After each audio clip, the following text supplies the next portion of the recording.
और जो मैं मेरे के लिए जीता है उसके लिए गुरु जी ने शब्दों का इस्तेमाल किया, उसका मरना भला है और जो जीता है औरों के लिए उसके जीना भला है। इसलिए लाइन आती है,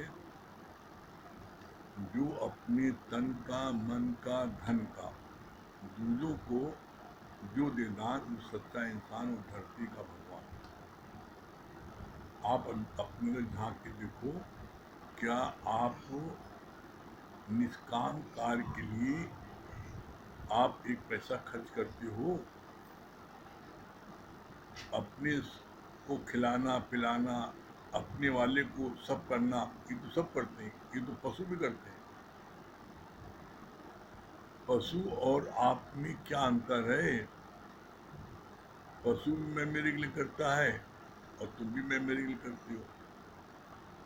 तो ऐसे भगवान बोला, बड़े भाग्य मानुष तन पावा। तुम्हारा जन्म मनुष्य को हुआ है तो तुम्हें ऊंचे, देखो तुम्हें कोई जानवर जो है चारों पैर पर खड़ा रहता है वो, और तुम्हें भगवान ने खड़ा बनाया है, ऊंचा बनाया है।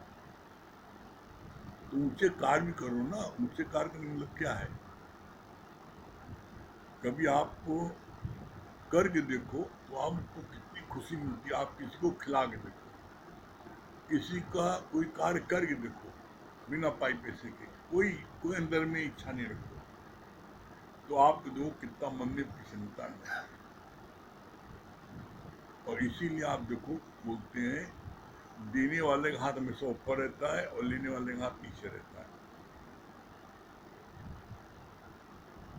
गीता हमको ऑलराउंडर बनाती है, हर चीज़ का यहाँ पर इसका वो रहता है। हम लोगों का भगवत गीता का 18वां अध्याय चल रहा है और 18वें अध्याय का 40 से 44 श्लोक चल रहा। कल पढ़ा गया था, क्या कल पढ़ा गया था? कभी कभी ऐसा रजोगुण दिखता है कि भक्त के लिए वो नंगे पांव भागते हैं और कभी कभी शांत में जाकर दादा भगवान बैठ जाते थे। कल यहाँ तक हुआ था। मतलब ब्रह्म ज्ञानी के शरीर में भी 3 गुण दिखते हैं, पर वो उन गुणों से बंधन बनता नहीं है। इसके आगे आज क्या बोल रहे भगवान? ब्रह्म ज्ञानी के शरीर की हर प्रकार की लीला भक्त को देखने में आती है।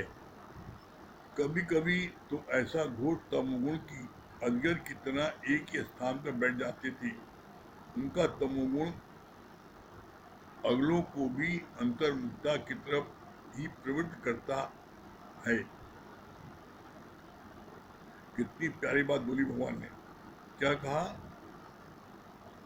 जो भक्त होता है तो वो गुरु के कोई भी कार्य करता है तो उसको लीला करके देखता है और उसको लीला दिखाई पड़ती है। लेकिन जो भक्त नहीं होता है उसको जो है लगता है ये जो है ये भी बंधे हैं, ये भी कर रहे हैं। तो बोला, ब्रह्म ज्ञानी के शरीर की हर प्रकार की लीला भक्त को देखने में आती है। वो हर हर कार्य को लीला समझ के दिखता है।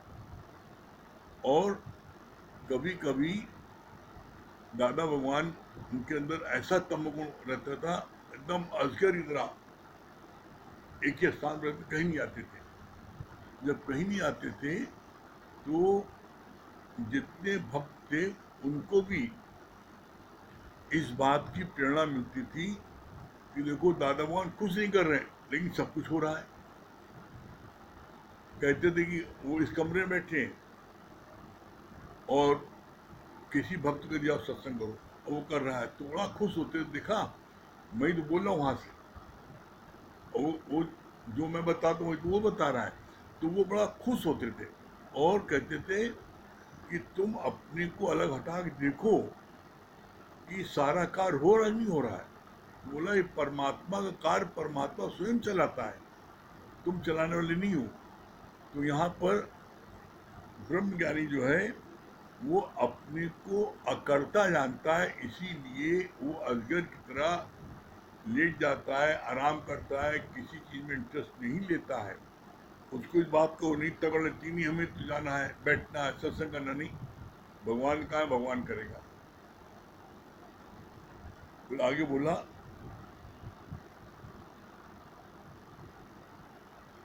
ज्ञानी तीन गुणों के अधीन नहीं है, बल्कि वो उन गुणों को भी अपने अधीन करके रखता है। सबसे मुख्य बात यह है, ज्ञानी और अज्ञानी। ज्ञानी तीनों गुणों के अधीन है,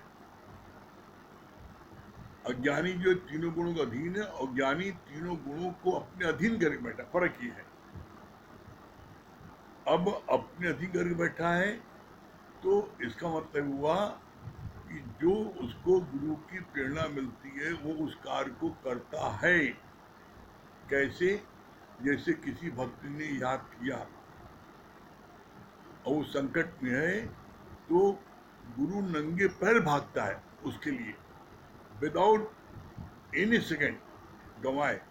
वो जैसी अंदर उसको प्रेरणा मिलती है कि फला भक्त याद कर रहा है, तो इसी भागता है। फिर उस समय उसके अंदर रजोगुण बहुत तेज हो जाता है। उस समय नहीं देखता कि हम पैदल भाग रहे, और ऐसे भागते अपने आप भगवान सामने सवारी खड़ी कर देते हैं। तमोगुण उसके अंदर से कहीं प्रेरणा नहीं हो रही जाने की, कुछ बोलने की प्रेरणा नहीं हो रही है, तो फिर वो जो है अजगर सोता रहता है। उसको चिंता नहीं कि लोग क्या सोचेंगे, जिसको जो सोचता सोचे। और इस बात के लिए उसके दिल में हर एक की मन की भावना पता क्यों लग जाती है, क्योंकि ब्रह्म ज्ञानी का अंतःकरण एकदम शुद्ध होता है, पाक पवित्र होता है। तो कोई भक्त जो जैसा सोचता है उसका वैसे वाइब्रेशन उसके अंदर आ जाते हैं और उसी अनुसार वो कार्य करता है। इसीलिए अक्सर देखो आप, अक्सर तो ऐसा होता है कि आप जैसे याद करते हैं दूर पहुंच जाता है, तो आप कहते हैं हम आप अभी याद करें तो देखिए आप आ गए, अभी जिक्र आ गए। क्यों? क्योंकि उसको अंदर से जो प्रेरणा मिलती है वो तत्क्षण कर देता है। अज्ञानी जो है उसके लिए सोचता विचारता है, करे न करे, करें तो क्या फायदा है, करेंगे तो क्या मिलेगा, वो उसी में आगता है। अगर हम यहाँ जाएंगे इतना पेट्रोल खर्चा होगा, इतना जाने में ये होगा, अरे छोड़ जाने दो, जब कभी कोई ले जाए तो चले जाएंगे। अब उसने जो है अंदर में गुरु ने प्रेरणा दिया, लेकिन उसने उस प्रेरणा को दबा दिया, तो फिर क्या होता है, गुरु उसको प्रेरणा देना ही बंद कर देता है।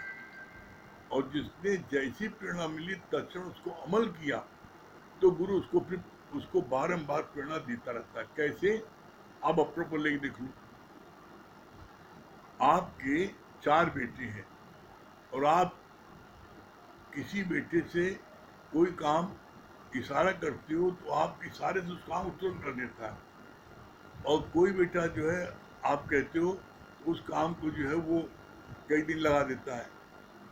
एक बेटा ऐसा उस काम को अच्छा हो जाएगा ना, कहा जल्दी तुम्हें, और वो करता नहीं ना, दी बहुत मारे करे कुछ नहीं। तो आप बताओ किस बेटे को काम दोगे और किसको पसंद करोगे? जो काम कर देगा उसको पसंद करोगे ना। उसी तरह गुरु है, गुरु देखता है कि कौन मेरा कार्य कर रहा है और कौन मेरे इशारे में चल रहा है। तो जो गुरु के इशारे में चलता है तो गुरु जो है फिर गुरु उसको याद करता है। क्यों? क्योंकि परमात्मा तो निराकार है, और निराकार परमात्मा अपने आप कोई कार्य नहीं करेगा। क्यों? क्योंकि उसको साकार के माध्यम से अपने कार्य को कराने की मजबूरी है। तो इसीलिए लाइन आती है, जाका हृदय शुद्ध है ताका हृदय प्रकट हो, बलिहारी उस घट की जिस घट प्रकट हो। तो जिस घट प्रकट कहाँ होता है? जिसका हृदय शुद्ध है। फिर आगे क्या बोला? ज्ञानी 3 गुणों के अधीन नहीं है, बल्कि वो उन गुणों को भी अपने अधीन करके रखता है। तीनों गुण उसके अधीन होते हैं। गीता भगवान हर एक को प्रेम करके उनके गुणों को प्रकट करते थे। एक लक्षण वाला कोई जाता था तो वो 36 लक्षणों से युक्त होकर आता था। ये है ब्रह्मज्ञानी की कला। ब्रह्मज्ञानी हर एक के अंदर गुणों को, उसको जो है उसकी इतनी प्रशंसा करके, इतनी तारीफ करके उसके गुणों को प्रकट करता है। और उसको खूब वाहवाही करता है। तो बोला जो एक लक्षण का था उसके अंदर गुरु 36 लक्षण प्रकट कर देता है उसके अंदर में। क्यों? क्योंकि उसको इसमें आनंद आता है, नहीं ये भी मेरे समान बने, ये मेरे समान बने। क्यों? क्योंकि सत्संग की बहुत चौड़ी सीढ़ी है। ऐसा नहीं मेरे समान बना तो मेरी इज्जत कम हो जाएगी, मेरे समान बना तो मेरे को और इज्जत बढ़ेगी और प्यार बढ़ेगा। बोलता नहीं है, एक लाइन आती है, दिल ढूंढता है उसी को जिसने मुझे बनाया है। एक भजन की लाइन आती है, दिल ढूंढता है उसी को जिसने मुझे बनाया है। जब देखो चर्चा होने लगती है, गुरु की जिक्र होने लगता है, तो बहुत चाहे कितना कंट्रोल होता है उसके बाद भी प्रेम की आंसू आने लगती है। क्यों? जब होता है गुरु ने मेरे साथ कितनी मेहनत की है, गुरु ने मेरी कला को बढ़ाने में कितना मेरे को प्रोत्साहन दिया है, तो उस समय हम जो है बड़ा खिंच जाते हैं।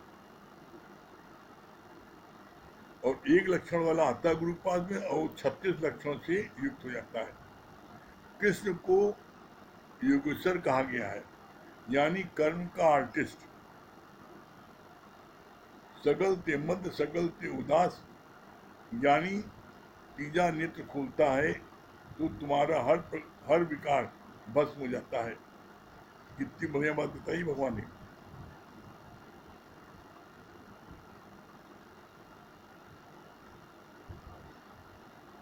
कृष्ण को बोलते हैं योगेश्वर, मीन्स सारी कलाओं का जानने, वो सारी कलाओं के अंदर है।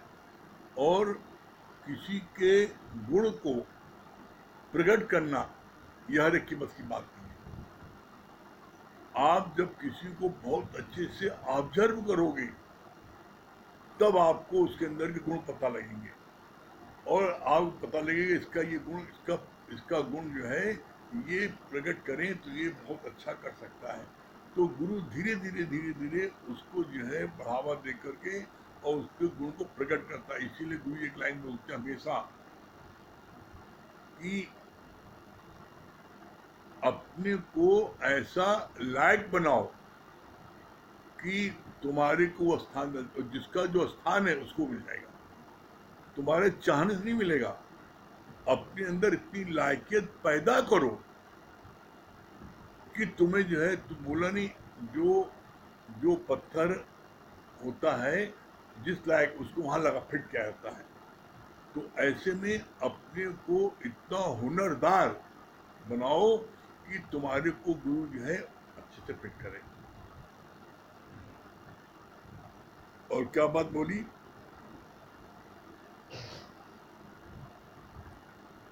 योगेश्वर माने यानी कर्म का आर्टिस्ट, सगल के मध्य सगल के उदास।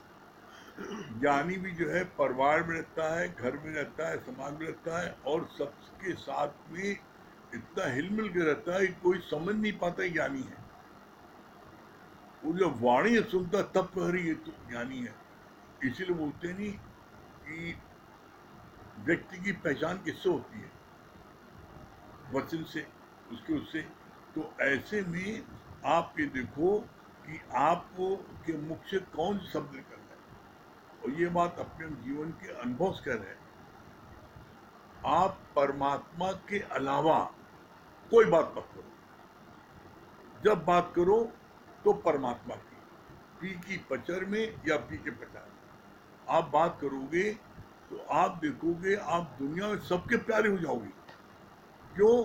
क्योंकि जो गुरु के वचन है वो इतने सॉलिड है, इतने प्रभावशाली हैं कि जब कोई सुनता है तो उसके जीवन में परिवर्तन ना आए, ऐसा हो नहीं सकता है। फिर क्या बोला, ज्ञानी तीजा नेत्र खोलता है तो तुम्हारा हर विकार भस्म हो जाता है। जिसको भी प्रेम करता है उसको संपूर्ण प्राणों से करता है। कितनी अच्छी बात बोली है भगवान ने। ज्ञानी तीजा नेत्र खोलता है तो तुम्हारा हर विकार भस्म हो जाता है। ज्ञानी जो है किसी व्यक्ति विशेष से विरोध नहीं करता, ज्ञानी को विरोध है तुम्हारे अंदर के विकार और विषयों से। तो जब वो देखता है कि सरलता से, प्यार से कोई नहीं मानता, तो गुरु की तेज वाणी चलती है। जैसे तेज बारिश होती है तो कीचड़ बह जाती है। तो गुरु को तुम्हारे विकारों को मिटाने के लिए अपना तीसरा नेत्र खोलना पड़ता है, तुम्हारे विकारों को भस्म करने के लिए। तुम्हें भस्म करने के लिए नहीं, तुम अतिशय प्यारे हो। तुम्हारे अंदर में जो गलत बातें हैं वो गुरु को पसंद नहीं है, इसलिए उसके लिए तीसरा नेत्र खोलता है और उन बुराइयों को जला के वो राख कर देता है। फिर कितनी अच्छी बात बोली, आप जितने हो, हर कोई काहे बोलते गुरु हमारा प्यार करता है। कभी इसका कारण जाना? लिखा है, जिसको भी प्रेम करता है गुरु उसको संपूर्ण प्राणों से करता है। ऐसा क्यों? गुरु को किसी से कुछ नहीं चाहिए और वो संपूर्ण प्राणों से प्यार क्यों करता है? क्योंकि गुरु हर एक में उसी ईश्वर को देखता है, उसी लॉर्ड को देखता है, ब्रह्म को देखता है, इसलिए उसको प्यार करता है। उस शक्ति को प्यार करता है। तो इसका परिणाम क्या होता है कि जो व्यक्ति को प्यार करता है उसको ऐसा एहसास होता है गुरु सबसे ज्यादा हमको प्यार करता है। क्यों? क्योंकि जो प्यार है वो जब हम परमात्मा से होकर प्यार कर रहे हैं तो फिर एक से प्यार करेंगे, उसे भेदभाव नहीं होगा। मोह में भेदभाव होता है। मोह, जो लड़का ज्यादा कमाता है उससे ज्यादा प्यार है, जो लड़का कुछ नहीं कमाता उससे प्यार नहीं है, जो कहना मानता उससे अतिशय मोह है, जो कहना नहीं मानता उससे मोह नहीं है। तो प्यार में दर्जे हैं, मोह में दर्जे हैं, प्यार में दर्जे नहीं है। इसीलिए गुरु जी बोलते हैं लव और लाइक, एक जैसा प्यार करो, सम दृष्टि रखो, सम भाव रखो, व्यवहार सम नहीं हो सकता है। फिर आगे बोला, दुनिया में जो प्रेम किया जाता है वो अधूरे हृदय से किया जाता है, तो उसमें पूर्ण तृप्ति का एहसास नहीं होता। जितने परिवार में सदस्य हैं, दोस्त यार हैं, उनके प्रति आप मन में भाव क्यों नहीं आता कि हमारा प्यार करता है? या आपके प्रति किसी के मन में भाव क्यों नहीं आता है हमें बड़ा प्यार करता है? क्यों? क्योंकि तुम जिसको भी प्यार करते हो अपने स्वार्थ से प्यार करते हो। इसीलिए आता है, स्वार्थ लाग करे सब प्रीति और सूर्य नर मुनि सब प्रीति।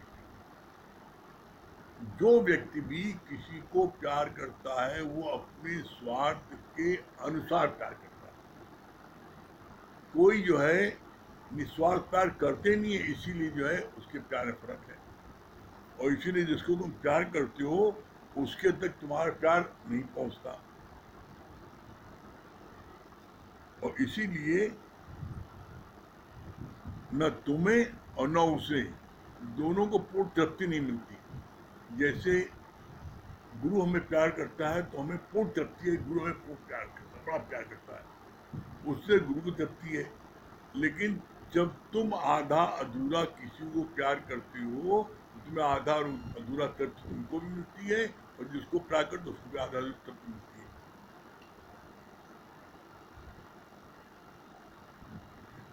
जिस जिस वर्ण आश्रम में तुम पैदा हुए हो वहां पर ही तुम प्रेम और सेवा भाव रखकर अपना कार्य करते हो तो तुम मुक्त हो सकते हो। कितनी सुंदर बात है।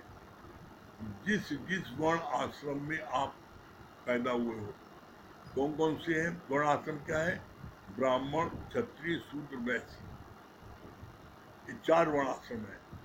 ब्राह्मण, आप ब्राह्मण का क्या है? ब्राह्मण का कार्य है शिक्षा देना। तो तुम ब्रह्म की शिक्षा दे रहे हो।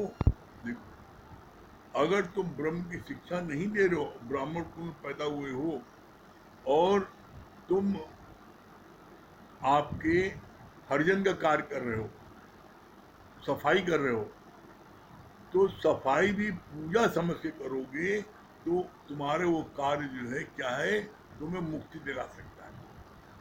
कोई भी किसी वर्ण आश्रम में तुम हो, तुम, उससे मतलब नहीं है, मतलब इससे है कि तुम जो कार्य कर रहे हो उसको पूजा करके समझ करोगे तो वो जो है वो क्या है, तुम्हारे लिए वो मुक्ति का साधन हो सकता है। कितना अच्छा बताया नहीं। जिस जिस वर्ण आश्रम में तुम पैदा हुए हो, वहां पर ही तुम प्रेम और सेवा भाव रखकर अपना कर्म करते हो, तो तुम मुक्त हो सकते हो। इसके कई उदाहरण हैं। कबीर कबीर जो है, दुल्हा एक चंद्र मिलते थे, वो उसी में ब्रह्मज्ञानी कहलाए। गुरु नानक ब्रह्मज्ञानी कहलाए, वो भी अपना काम धंधा देखते थे। सतना कसाई, वो भी बकरा भी ब्रह्म, और उसका गणासा भी ब्रह्म, लेने वाला भी ब्रह्म, देने वाला ब्रह्म। तो सतना कसाई ब्रह्मज्ञानी कहलाए। तो कहने का मतलब ये कि तुम जिस कार्य को करते हो, उस कार्य को तुम जो है अगर पूजा करके समझ करोगे, तो तुम वहां से मुक्त हो सकते हो। ठीक है।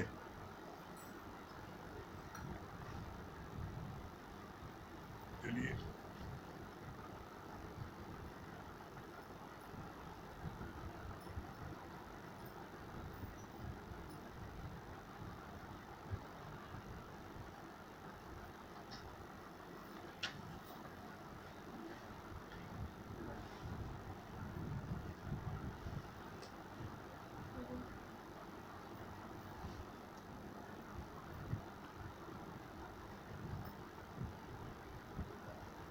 सभी को हरिओम।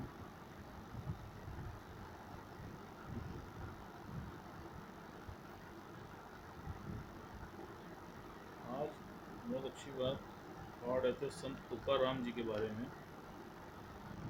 भी बहुत बड़े संत हुए। तो एक बार तुकाराम जो संत थे, उनके गांव के कुछ लोग तीर्थ यात्रा करने के लिए जा रहे थे। तो तुकाराम जी को ये बात पता चली कि ये सारे लोग तीर्थ यात्रा पर जा रहे हैं। तो वो उनसे मिलने पहुँचे। अब पहुँचने के बाद उन्होंने उन लोगों को एक कड़वी लौकी दी और कहा कि आप सब लोग जहाँ पर भी तीर्थ स्थानों पे जाएंगे, तो जब आप स्नान करना, तो हमारी इस लौकी को भी स्नान करा देना। हाँ ठीक है। ऐसा ही हुआ। वो लोग तीर्थ स्थानों पे गए और जहाँ पर भी वो दर्शन करने जाते, उसके पहले स्नान करते। तो जब वो स्नान करते, तो उस लौकी को भी उस जल में स्नान करा देते। और तीर्थ स्थानों पर दर्शन करके जब वो सब लौट करके आए, तो आने के बाद उन्होंने उस लौकी को तुकाराम जी को वापस कर दिया और बताया कि ये सब जगह स्नान करके आ गई है। तुकाराम बहुत खुश हुए और उस लौकी को लेने के बाद उनके मन में भाव आया कि क्यों ना इस लौकी की सब्जी बनाकर जो मंडली गई थी तीर्थ स्थान पर, उनको भोजन कराऊं। तो उन्होंने अपना भाव उन सबके सामने प्रकट किया और सबको भोजन पर आमंत्रित किया और उस लौकी को सब्जी बनाकर भोजन स्वरूप सबके आगे प्रस्तुत किए। जब सब ने उस लौकी को खाया, तो सब लोग उनसे बोले कि अरे, ये तो बहुत कड़वी है। तो तुकाराम जी इस बात को सुनकर बड़ा आश्चर्यचकित हुए। कहे, हैं, ये कड़वी है? कहे, ये कड़वी कैसे रह गई? कहा, ये भी तो आपके साथ तीर्थ करने गई थी और जहाँ जहाँ आप स्नान करके आए थे, ये भी हर जगह स्नान करके आई थी, तो ये कड़वी कैसे रह गई? तो गुरु जी ने इसका जो सिद्धांत बताया बहुत बढ़िया। कहा कि देखो, मनुष्य जो है तीर्थ करने के बाद उसका मन निर्मल नहीं होता है। कहा, मन निर्मल कैसे होता है? मन निर्मल होता है ज्ञान सुनने के बाद, ज्ञान धारण करने के बाद, उसको अपने आचरण में लाने के बाद। गुरु जी ने क्या बोला है? चिंतन, मनन और फिर निध्यासन। जो इसको करता है, तब तुमको जीवन में आनंद आता है। और तीर्थ करने के बाद तो देखिए, हम सब के अंदर अहंकार ही पैदा होता है। भगवान ने क्या बोला? तीर्थ तप और दान कर, मन में धरे गुमान, नानक निष्फल जात है जो कुंचर स्नान। आप देखिए, हम सब लोग जितने यहाँ बैठे हैं, सब ने दान पुण्य किया है, सब ने तीरथ तप किया है, लेकिन किसी के विकारों में लेश मात्र भी क्या गिरावट आई थी? बल्कि जो आपके विकार थे वो और हावी हो गए थे, अहंकार और बढ़ चढ़ के बोलता था, और क्रोध की जो क्षमता है वो और तीव्र हो गई थी। क्यों? क्योंकि मन के अंदर ये भाव रहता था कि मैं तो सारे धाम करके आया, मैं तो ईश्वर से मिल के आया। तो आप सोचिए, और सबसे मजेदार बात क्या है, देखिए, तीरथ करना तो फिर भी बहुत आसान है, और अगर मूर्ति बोलने लग जाए तो मंदिरों में भीड़ तुरंत छट जाए। आप सोचिए, जितने लोग भी मंदिर जा रहे हैं या वो मूर्ति पूजा पर विश्वास रखते हैं, वो मंदिर इसीलिए जाते हैं क्योंकि मूर्ति मौन रहती है, मूर्ति कुछ बोलती नहीं। अगर मूर्ति बोलना शुरू कर दे तो 10% लोग भी मंदिर ना जाए। और यहाँ गुरु क्या बोलता है? यहाँ तुमको साकार गुरु के आगे मरना पड़ता है, मिटना पड़ता है, और साकार गुरु ही तुम्हारा उद्धार कर सकता है। गुरु जी ने वाणी में क्या बोला था? कहा, ये बताओ कि अगर तुमको आज के कपड़े सुखाने हैं तो उसके लिए तुमको कौन सी धूप की आवश्यकता है? आज के कपड़े सुखाने हैं तो क्या परसों की धूप की आवश्यकता है? क्या कैलेंडर में जो अग्नि दिख रही है उसकी आवश्यकता है? नहीं ना, तुम्हें आज की धूप की आवश्यकता है। तो कहा, इसी प्रकार जीवन में साकार को साकार ही उसका उद्धार कर सकता है। और तुम क्या करते हो? तुम, क्योंकि साकार के आगे मिटना मुश्किल है, वो तुम्हारी कमी को पकड़ लेता है, तुमको डांटता है, तो तुम वहां से भागते हो। लेकिन मूर्ति कुछ नहीं बोलती, वो मौन रहती है। तुम कोई भी क्राइम करके आते हो, कोई भी बेईमानी करके आते हो, कोई भी ठगी करके आते हो, तो मूर्ति तो कुछ नहीं बोलती ना, गए उसके आगे नतमस्तक हुए और अपने काम पे आगे चल दिए। तो इसीलिए गुरु ने बोला, कहा कि साकार को साकार की आवश्यकता है, और जब तुम साकार गुरु के सानिध्य में आते हो तभी वो तुमको फिर गढ़ता है। और जो जितनी चोट सह लेता है, जैसा बात चलती है ना वो कारीगर वाली, कि पत्थर पर मूर्ति क्रिएट होती है, लेकिन जिसने जितनी चोट सही है उसकी स्थापना वहां पर हो जाती है। जो कम चोट सहता है वो टूटने के बाद मंदिर की सीढ़ी पे विद्यमान हो जाता है, जो ज़्यादा चोट सह लेता है वो सीढ़ी के ऊपर विद्यमान हो जाता है, और जो अंत तक गुरु से तोड़ निभा लेता है उसकी स्थापना मूर्ति स्वरूप हो जाती है, और फिर वही कारीगर उस मूर्ति के आगे प्रणाम करता है। तो कहा, इसी प्रकार जब तक तपोगे नहीं, जब तक गढ़ोगे नहीं, तब तक तुम्हें मंजिल प्राप्त नहीं होगी। और सबसे बड़ी बात है, तुम परीक्षा देने से घबराते क्यों हो? अब ये सोचो, स्मार्ट स्टूडेंट क्या परीक्षा देने से घबराता है? कभी नहीं घबराता। तो भगवान ने यही बोला, कहा कि तीरथ तप और दान कर मन में धरे गुमान, नानक निष्फल जात है जो कुंचर स्नान। तो ज्ञान को तुमको धारण करना है, जब तुम जीवन में धारण करोगे तभी तुमको उसका आनंद आएगा। और अपने अंदर झांक के देखो कि तुम उसका अनुसरण दिन में कितनी बार कर पाते हो। अपने नाम का अनुसरण तो तुम अगर आधी रात में तुम्हारा नाम कोई पुकार ले तो तुम बोल दोगे कि हाँ मैं हूं, लेकिन उस ज्ञान का अनुसरण, उसका चिंतन तुम दिन में कितनी बार कर पाते हो? सोचो, अपने से बात करो। फिर भगवान बहुत अच्छा बोल रहे थे, एक राजा के बारे में बता रहे थे। कहा, एक राज्य का एक राजा होता है, और वो राजा अपने राज्य में ऐलान करा देता है कि जो कोई भी मेरे राज्य में स्वर से नहीं बोलेगा उसको जेल दे दी जाएगी, उसको कैद कर दिया जाएगा। तो उसके यहाँ निर्देश होता है कि हर व्यक्ति को स्वर में बोलना है, साधारण तौर पर नहीं बोलना है। उसी दौरान जब ये राजा का ऐलान होता है तो उसके राज्य के जितने भी लोग होते हैं वो भयभीत रहते हैं और अपनी वाणी पर बहुत संयम रखते हैं। क्यों? क्योंकि उनको पता होता है कि एक भूल हुई कि कैद मिली। उसी दौरान एक परदेसी उस राज्य में आता है जिसको इसकी सूचना नहीं होती है, और वो साधारण तौर पर ही बात कर बैठता है। तो जब वो साधारण तौर पर बात करता है तो जो वहाँ के सैनिक होते हैं वो उसको पकड़ लेते हैं। तो उसको पता ही नहीं होता क्यों पकड़ा, पूछता है, सारी बात बताते हैं कि भाई यहाँ पर स्वर से बोलने का नियम है, यहाँ पर ये कानून है। तो वो बोलता है कि भैया मैं परदेसी हूँ, मुझे इसकी जानकारी नहीं है, मुझको एक बार क्षमा कर दो। कहा ये तो हमारे हाथ में नहीं है, ये तो राजा के हाथ में है, आप राजा से चल के क्षमा याचना कर लो। राजा के पास उसको समकक्ष ले जाया जाता है। वो राजा से भी अपनी सारी बात कहता है कि हम परदेसी हैं और हमको कुछ भी यहाँ के कानून की जानकारी नहीं है। लेकिन राजा उसकी एक भी बात नहीं सुनता। उसके बार बार विनती करने के बावजूद राजा उसको कैद की सजा दे देता है और वो कैद खाने में चला जाता है। अब वो बड़ा प्रताड़ित रहता है, बड़ा परेशान, बड़ा दुखी कि हम कहाँ फंस गए। बड़ा चिंतन करने के बाद उसको एक युक्ति सूझती है। वो सोचता है ये राजा कहता तो है, तो चलो इसको आजमा के देखते हैं कि ये भी इस पर स्थित है कि नहीं है। तो वो दरबान से बोलता है कि मुझको राजा से कुछ अति आवश्यक कार्य है, मेरी उनसे एक मुलाकात करा दो। कहता है ठीक है, सूचना गई। राजा उसको बुला लेता है।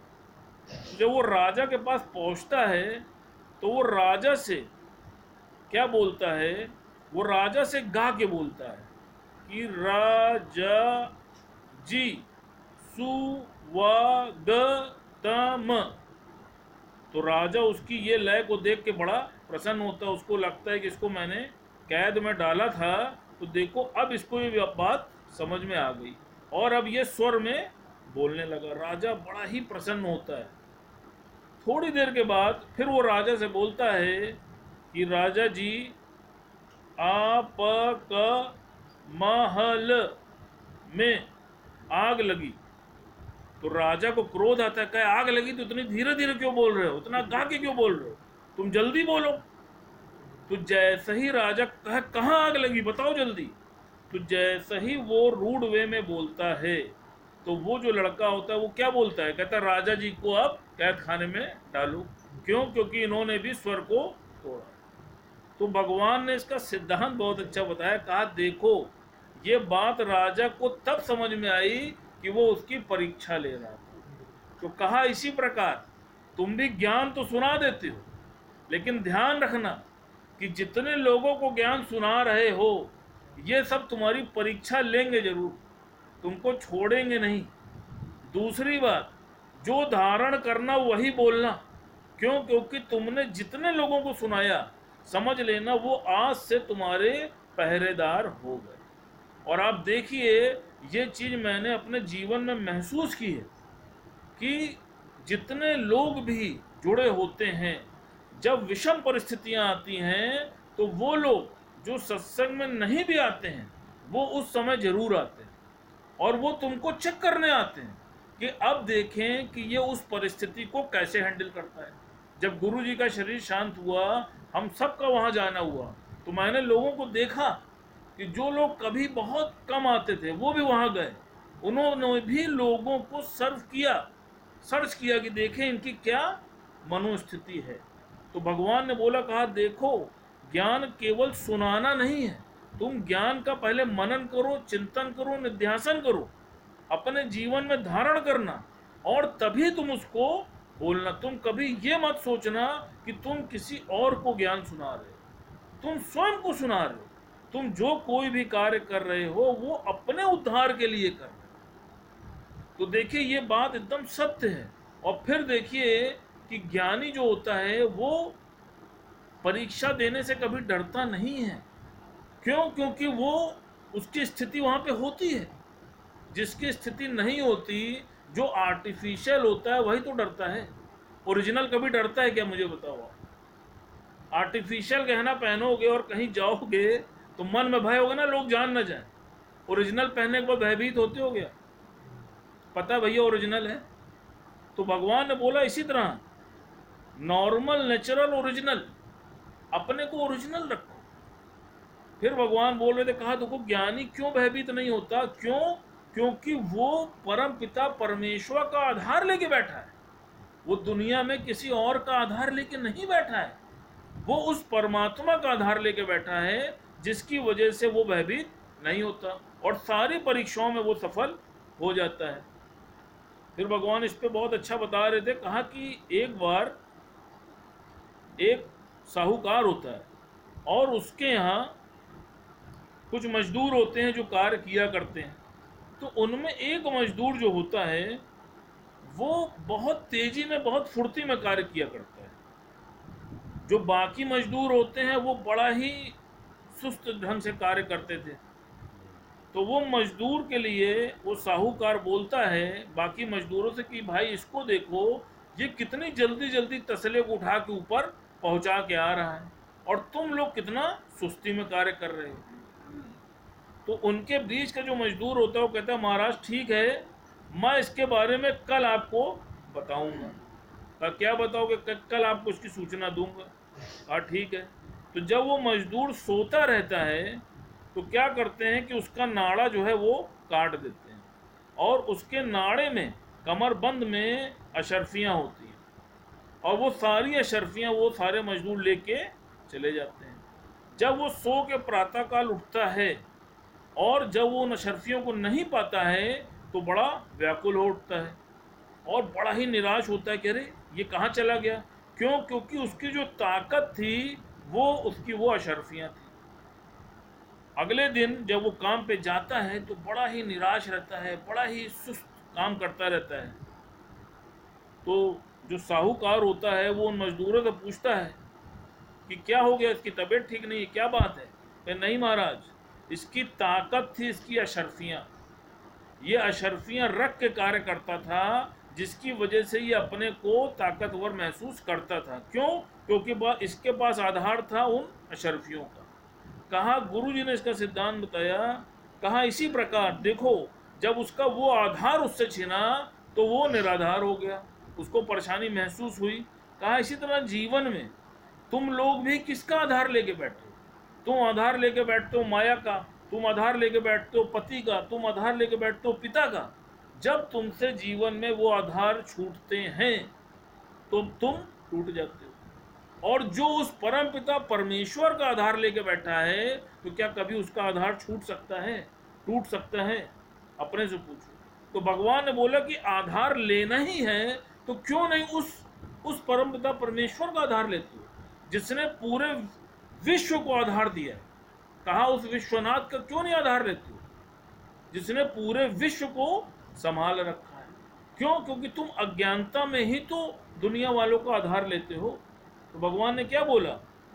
कहा वो ही तेरी मुश्किल आसान करेगा और जो तू नहीं कर पाया वो भगवान करेगा। विश्वास तो करो, और जो विश्वास करता है देखिए उसका बेड़ा अवश्य पार होता है। विश्वास में हमारे ही कमी है, विश्वास में किसी दूसरे के कमी नहीं है। तो अपने विश्वास को जो है आप पक्का बनाइए, मजबूत बनाइए। आपका विश्वास अडिग है, पूर्ण है, तो आप जान लीजिए आपको जीवन में कभी भी धोखा मिल नहीं सकता, ये गारंटी है। और फिर तो दादा भगवान ने तो इतनी खुनकी से बोला है कि जो मेरे इस ज्ञान को सुन लेता है मैं उसको कब्र से भी निकाल के मुक्त करता हूं। तो ये गारंटी तो किसी ने आज तक नहीं दी, तो फिर आपको अब किस बात का भय है? बाकी अब बड़ी समय दिखा रही है। नरेंद्र सुनाइए।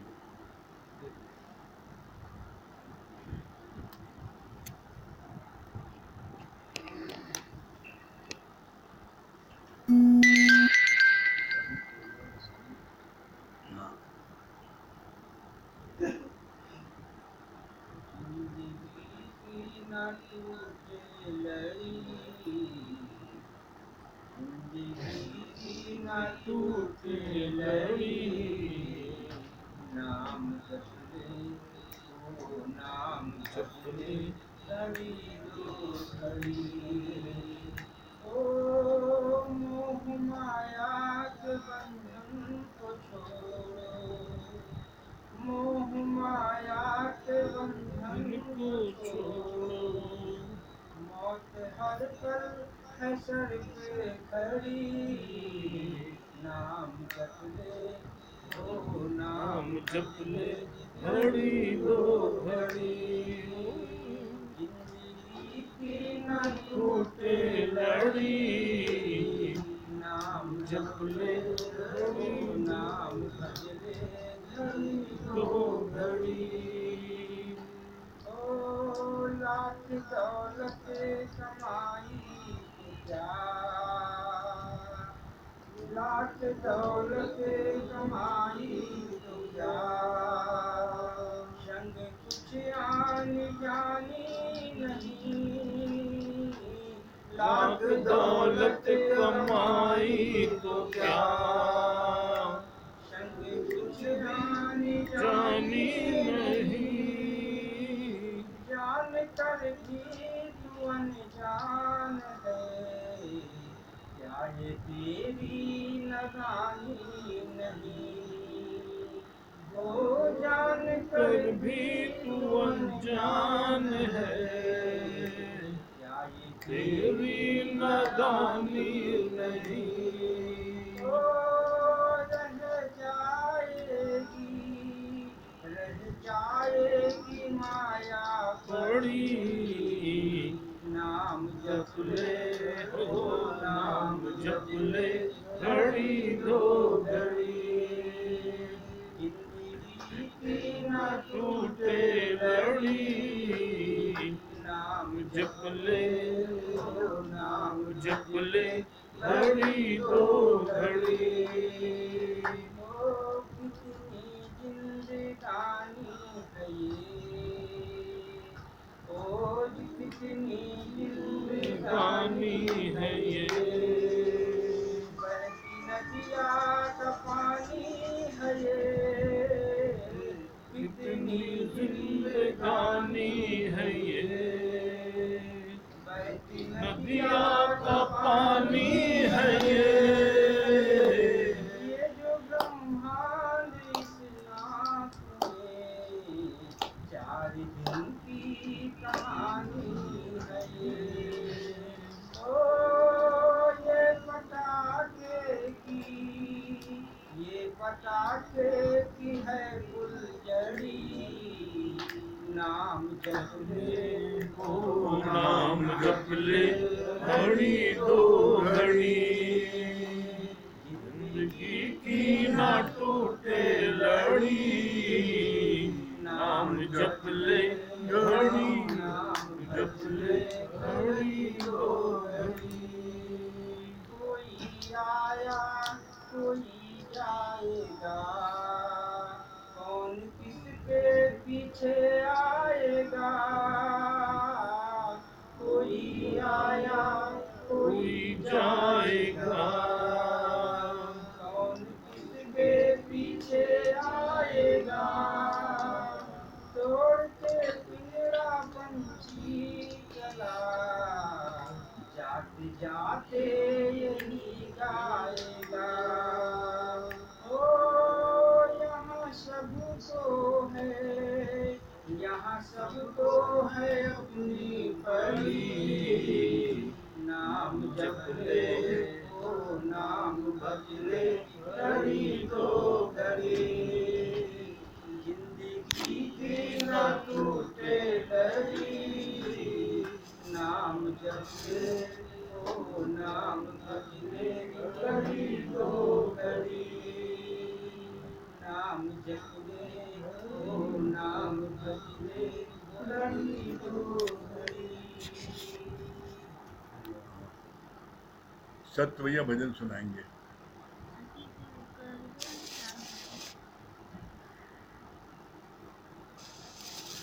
तुमको यही कही सतगुरु मेरे आस पास हो, आते नजर नहीं पर मेरे साथ साथ हो।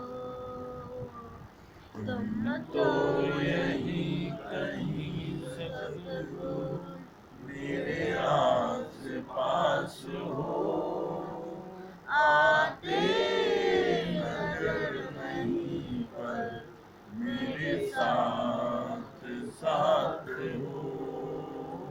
बहते पवन के झोंके एहसास ये दिलाए, करते पवन के झोंके एहसास ये दिलाए। संग संग हो हमारे महसूस ये कराए। संग संग हो हमारे महसूस ये कराए, ये कराए। सत्संग में आज भी गुरु करते निवास हो।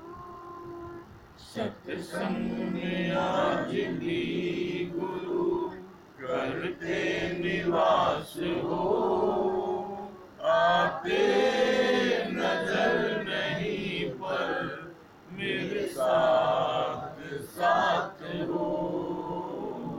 तुम तो यही कहीं सद्गुरु मेरे आस पास हो। आते नजर नहीं पर मेरे साथ साथ हो।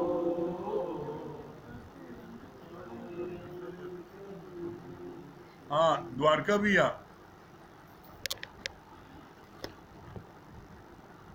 द्वारका भैया क्या बता रहे हैं? गुरु जी प्रणाम। हाँ प्रणाम। बहुत अच्छा लगा आपने बताया कि अज्ञानी तीनों गुणों के अधीन रहता है और जो ज्ञानी होता है उसके अधीन तीनों गुण। ये बात अच्छी है। इस समय पप्पू जी के पास रहना। हाँ, पप्पू भैया से मिलवाइए, सब पप्पू भैया के दर्शन कर ले। पप्पू भैया आप तो और हैंडसम हो गए पहले से।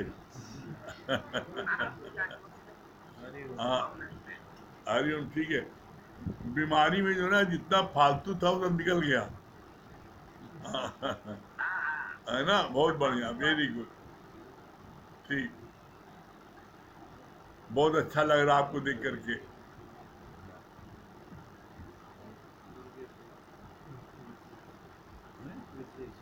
हाँ मिथिलेश जी,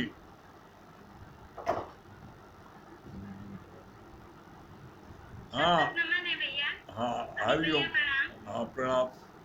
क्या बता रही मिथिलेश जी? आज बहुत अच्छी बात लगी कि भैया ने बताया कि तीरथ करने से हमारा निर्मल और मन पवित्र नहीं होता है। हम तुकार राम की बात बता रहे थे, लौकी वाला।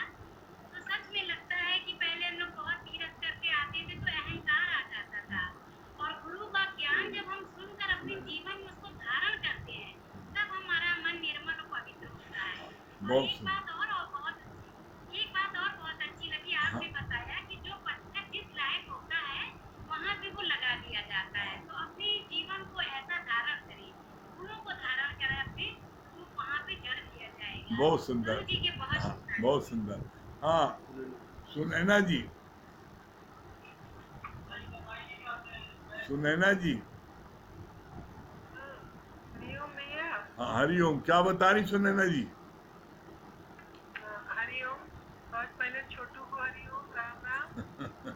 हरिओम भैया, बहुत अच्छा। ये गुणों वाली बात हमको भी बहुत अच्छी लगी भैया, कि अभी भी सीखना है गुण, क्योंकि और गुण ग्राहक दृष्टि जब तक नहीं रखेंगे तो छोड़ के चले आएंगे, सत्संग सुनेंगे। लेकिन गुरु जी का हम भैया ट्रेन में परसों परसों रात में हमने वो गाजियाबाद स्टेशन से लगाया था, हमने पूरा सुना, आप लोगों को देखा। फिर इतना अच्छा हमको लगा कि हमारा गुरु हर जगह हमारे साथ है। वो हमको बैठाने ड्राइवर आया था तो वो समझ नहीं आ रहा था कि ये बुआ जी कर क्या रही है। तो गुरु संग संग हर जगह है, चाहे हम रेलवे स्टेशन में हो चाहे हम घर के बेडरूम में हो। बहुत अच्छा हमको लगता है। बहुत सुंदर, बहुत बढ़िया। बहुत भाग्यशाली हमको बनाया गुरु ने, आपसे सब लोगों का प्यार है। बहुत कुछ शब्द नहीं है। हरिओम भैया। हरिओम। हाँ महेश भैया, हरिओम गुरु जी। हाँ क्या बता रहे महेश भैया? बहुत अच्छी बात है कि जैसा अभी आपने बताया ना, जो अज्ञानी होता अपने लड़की की शादी में 5 लाख 10 लाख खर्चा करेगा, उसके बाद अहंकार करेगा, लेकिन निष्काम सेवा में 1 रुपया भी नहीं खर्चा करता। और भैया ने जैसा बताया ना कि कि जो आदमी पढ़ाई पूरी के लिए रहता है, जो होशियार स्टूडेंट रहता है, वो कभी परीक्षा में घबराता नहीं। ये बात है। हाँ बहुत सुंदर। गुप्ता जी।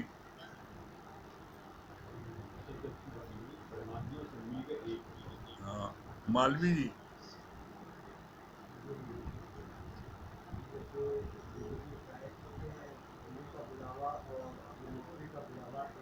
बहुत बढ़िया। मुंशी जी।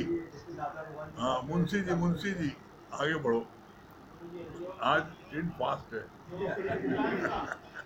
जो तन का मन का धन का हाँ तुझे को देवर दान वह सच्चा इंसान और हाँ मंगल भैया।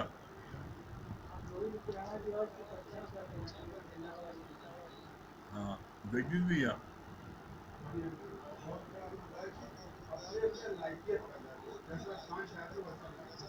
लाइकियत मिल जाएगी। हाँ संजय भैया। बात बहुत अच्छी बताया अमित भैया ने कि वहाँ बैठ करके सुनाना बहुत आसान काम है, लेकिन उस पर चलना बहुत ही कठिन है। हाँ पंकज भैया।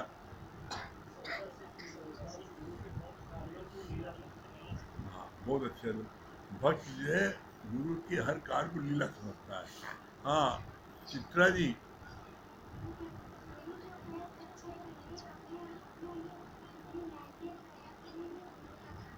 हाँ संगीता रानी।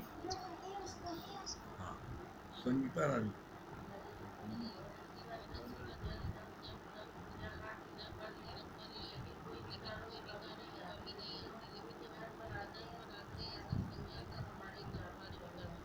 हाँ बहुत सुंदर। प्रेम भैया।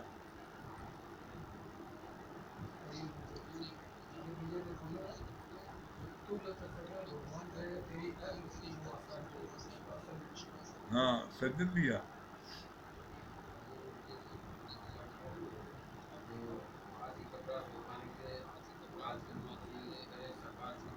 बहुत अच्छा। एक एक पॉइंट लोग बताते हैं, अच्छा लगता है। हाँ राजू भाई। एक चीज़ और अच्छा लगा जो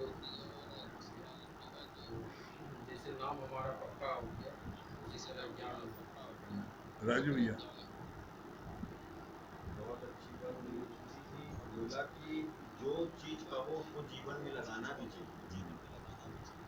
बहुत सुंदर। हाँ वंदना जी।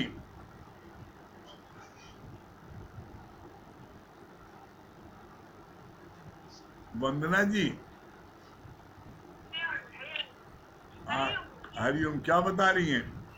बहुत अच्छा पॉइंट लगा कि जो पत्थर जितने पे जितना बार किया जाता है, जितना बार सहता है, वही मूर्ति बनने के काबिल होता है और उसी में प्राण प्रतिष्ठा होती है। तो ज्ञान की बात में चलने की रोज सत्संग आइए, रोज सीखिए, फिर इम्प्लीमेंट करिए। अगर हार जाते हो फिर से अप्लाई करिए, तभी आप अच्छे से आ सकते हैं। बहुत बढ़िया। हाँ दुर्गेश भैया।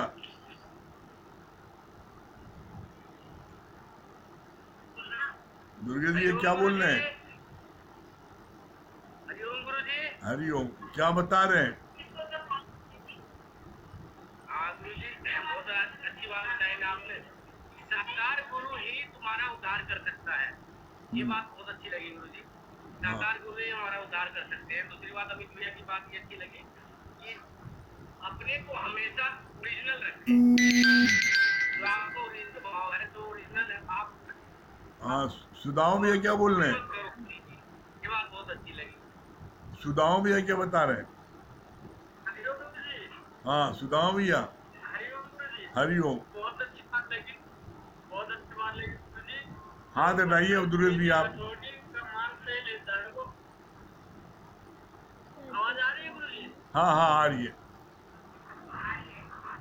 क्या बता रहे हैं? मुझे बहुत अच्छी बात लगी जो हथौड़ी। हाँ चलिए बहुत बहुत बढ़िया। चलिए समय हो रहा है, ओम को जाप कर लीजिए।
सभी परिवार को हरिओम, राम राम।